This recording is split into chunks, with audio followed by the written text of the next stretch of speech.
Olá! Hoje a gente vai mergulhar fundo numa obra que, olha, vira de cabeça para baixo a nossa ideia de aventura. Estou falando de Tristes Trópicos, do Claude Lévi-Strauss. Pode esquecer aquela imagem do explorador romântico, sabe?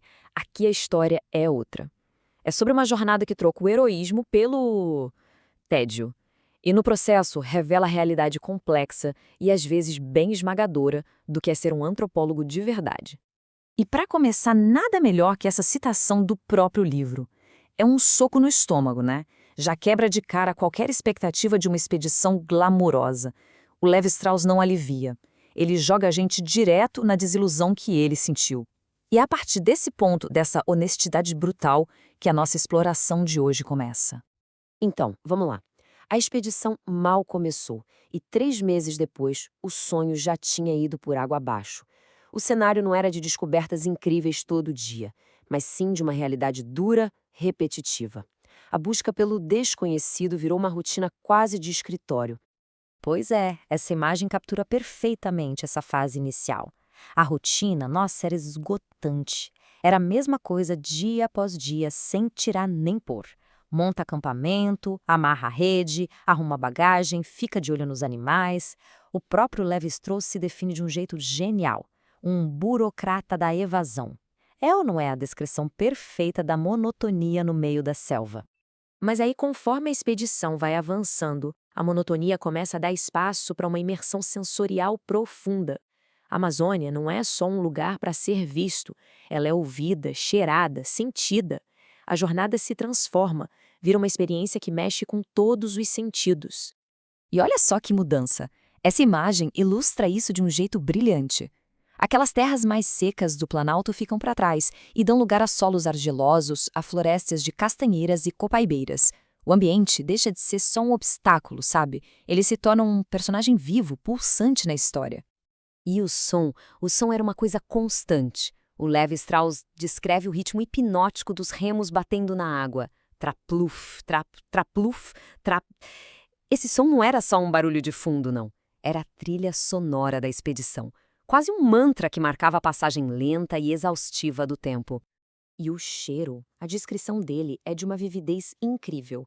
Ele fala que não era um cheiro de mato podre, mas um cheiro de terra de chocolate queimado e de decomposição orgânica. É um detalhe que transporta a gente direto para o coração daquela floresta úmida. Bom, e essa mesma natureza que aguçava os sentidos era também a fonte de sobrevivência, e uma fonte bem inconstante. A vida na expedição era como um pêndulo, sempre entre dois extremos. Ou era fome, ou eram banquetes exóticos. Não tinha meio termo. E essa dualidade definiu o quão precária era a existência deles ali. E olha só que cardápio peculiar, para dizer o mínimo. Isso aqui diz muito sobre a expedição, né? Eles basicamente experimentavam de tudo que aparecia pela frente. Usavam os pouquíssimos recursos que tinham, incluindo, pasmem, as últimas gotas de uísque para cozinhar colibris e papagaios.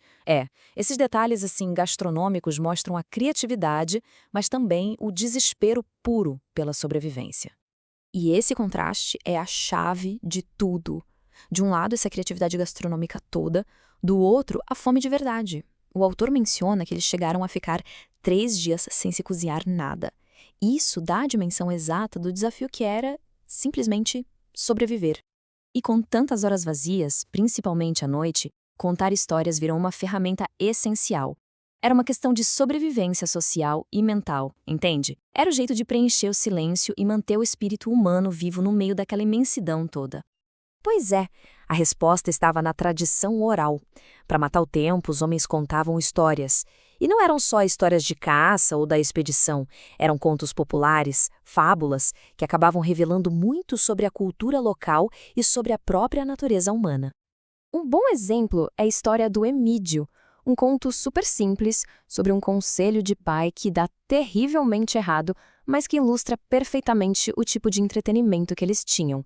Essas narrativas eram o cinema, o teatro e a literatura deles, tudo misturado. Certo, agora vamos para o coração da obra. A jornada não foi só física, foi também uma viagem intelectual e filosófica muito profunda para o Levi-Strauss. Todas aquelas dificuldades abriram espaço para reflexões que mudariam a antropologia para sempre.